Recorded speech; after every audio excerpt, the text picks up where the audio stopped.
Amores e amoras, tudo bem? O meu nome é Matheus Moraes, eu faço parte do time de artesãos da Círculo e hoje eu estou aqui para te ensinar a como fazer interpretação de receita no tricô. Vamos para a aula?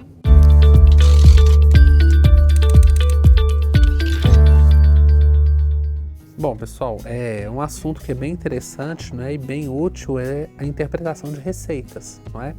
Quando a gente quer tricotar, não é? A gente quer até exercitar, não é? A nossa prática em pontos elaborados, em peças com uma modelagem muito precisa. E aí vem aqui, não é? As receitas com ideias bem criativas, não é?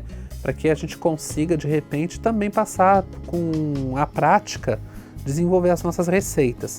Né? O que se nota é que na questão da execução de receita mesmo, né, a gente vê pouca coisa, não é? De informação, de como a gente entende, de como a gente interpreta a informação, não é? Ou até mesmo informações técnicas como tem aqui, não é? Porque o que causa muita dúvida, né, em questão de receita, né, geralmente essa informação de amostra. Para que serve a amostra em receita, ok? Ó, a dica que eu dou, né, para explicar isso como é que serve é o seguinte, ó. Você foi lá, escolheu a sua peça, não é? E você quer fazer o seu tricô. Geralmente a gente segue a lista de materiais, não é? A gente vai olhando aí a quantidade de fio, qual a espessura da agulha e já cai na execução. Acaba pulando a amostra e esquece de entender qual que é a importância da amostra numa receita, tá? O que vai acontecer aqui? Por que tem isso? Cada pessoa tricota de um jeito, não é? Isso aí é a identidade nossa com a técnica, não adianta que ninguém faz tricô igual a ninguém, né? Para isso que tá a amostra aí, para ajudar a gente a entender o porquê que as peças não costumam dar certo, não é? Em termos de tamanho, porque de repente, se você não usa a agulha adequada, ou a peça fica muito pequena, né? Fica muito estruturada, ou então ela vai ficar muito maior, ok? E aí a amostra entra para ajudar a gente nisso, ó, por exemplo, aqui para essa peça aqui, ó, blusa canelada, tá falando para fazer um quadradinho de 10 centímetros de barra 2x2 na agulha 5 milímetros, que dentro desses 10 centímetros tem que caber 17 pontos e 18 carreiras. O que vai acontecer aqui, ó? A sugestão que tá vindo aqui para mim, ó, agulha para tricô 5 milímetros, mas pode ser que essa agulha não seja ideal para mim. Tá bom? Para fazer essa peça, porque o meu ponto pode ficar muito apertado. E quando for vendo, né, e quando ver, essa amostra aqui de 17 pontos, ela vai ficar tão encolhida que ela não vai caber dentro dos 10 centímetros, tá? Quando a quantidade de pontos não cabe, né, que a trama costuma ficar mais apertada, o que eu tenho que fazer? Eu tenho que subir o número dessa agulha. Então aí eu vou tecer uma outra amostra com a agulha número 5,5, tá bom? Não chegou ainda, ok? Nos 17 pontos dentro dos 10 centímetros. Eu vou subir mais uma vez, eu vou fazer com a agulha número 6, ok? A amostra e assim sucessivamente. Ainda não chegou, não é? Vai que a pessoa tem um ponto mais apertado ainda. Então vamos para a agulha 6,5, não é? Você tece outro quadrado, a amostra, gente, ela é um item necessário, embora não é para muitos, pode não ser uma coisa muito agradável de tecer, mas porém a amostra, ela te salva de muitos erros. Ok? Vai evitar que a peça fique grande demais, vai evitar de repente que a peça fique muito encolhida, que não tenha o resultado que você quer, tá bom? E aí o que acontece, ó? Porque aqui na amostra fala que tem que caber 17 pontos em 10 centímetros, mas o que a gente faz? Ao invés de pôr 17, você coloca uma quantidade a mais, você pode pôr 27 pontos, tá bom? Porque aí você consegue enquadrar melhor a quantidade de pontos. Na hora que você teceu, não é? Uns 15 centímetros de comprimento, você pode tirar da agulha que você colocou, você coloca uma agulha número 3 bem mais fina para o ponto relaxar, mas não ficar solto, e aí você vem com a fita métrica e marca, ok? Você tem que ver dentro de 10 centímetros quanto que está cabendo, e aí você vai conseguir calibrar a agulha ideal para você tricotar sua peça, tá? Porque aqui a agulha 5 milímetros foi a agulha que ficou melhor o resultado no trabalho da artesã que confeccionou. Mas só que ela tem uma tensão de ponto que é diferente da minha, ok? Eu, por exemplo, tenho o ponto mais apertado.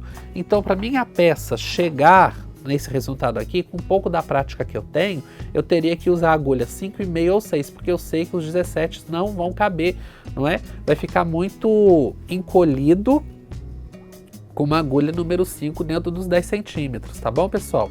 É para isso que existe essa informação técnica de receita.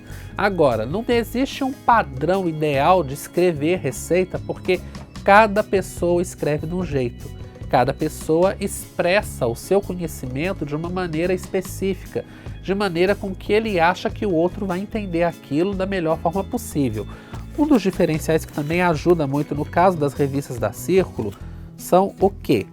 Os moldes, né, com os gráficos de alguns pontos, que isso aqui é um grande auxiliar para que a gente consiga entender melhor, não é, a questão do molde em si da peça, para a gente ter uma visão futura daquilo que a gente vai tecer, né, de como a peça vai ficar, de como a gente pode aí, não é, tá adequando a nossa forma de trabalhar dentro daquilo que a gente quer fazer, porque aqui, ó, na execução dessa peça está pedindo para fazer uma amostra, ok, de barra 2x2. Agora, ó, tem amostras que pedem para que a gente faça o ponto fantasia, que são aqueles pontos elaborados, não é? Que tem pontos que são mais comuns, que tem o seu nome específico, tem outros pontos que não tem uma certa nomenclatura, mas é um ponto rendado, um ponto de talvez com um tipo de textura, não é? Que forma aquele padrão. Ou então, também como tem, ó, quadrado só de ponto meia, ok? A gente tem que ficar atento no que a autoria está indicando para a gente fazer, ok? E a gente tem que tecer dentro do que a receita pede, porque aí evita erros, evita depois aquela frustração de a peça ter ficado grande demais, ter ficado menor demais, não é? E a gente não ter acertado na agulha por falta de fazer a amostra, tá bem? E aí que vem a questão dessa interpretação, porque assim, ó, o que tá, ó, sempre tem aqui os pontos utilizados, ok? Tem as legendas direitinho para a gente entender o que a gente está fazendo, tá bom? Ó, ponto meia, ok? Vem todas as informações. Aquilo que está dentro de asterisco quer dizer repetição, e o que está fora é como termina a carreira, ok? A gente começa de um jeito, faz a repetição que está dentro do asterisco, e no final da carreira é que vejo ali se está pedindo para eu fazer um ponto, se está pedindo para eu fazer dois, ok? Dentro da proposta aqui da receita que eu estou seguindo, ok? Porque se você mudar demais a ideia, aí você também acaba até saindo um pouco fora e acaba criando outra peça. Não é que também é legal, ok? Mas dentro da interpretação de receita, quando a gente vai, não é, executar uma outra ideia que não é a nossa, o ideal fica a dica aí, tá, ok? Da gente se atentar a esses detalhes de amostra, não é? Detalhe técnico de receita, porque geralmente sempre tem, não é? A questão de legenda para eu entender o que é o meia, o que significa o M, o que significa o T, o que significa o P, não é?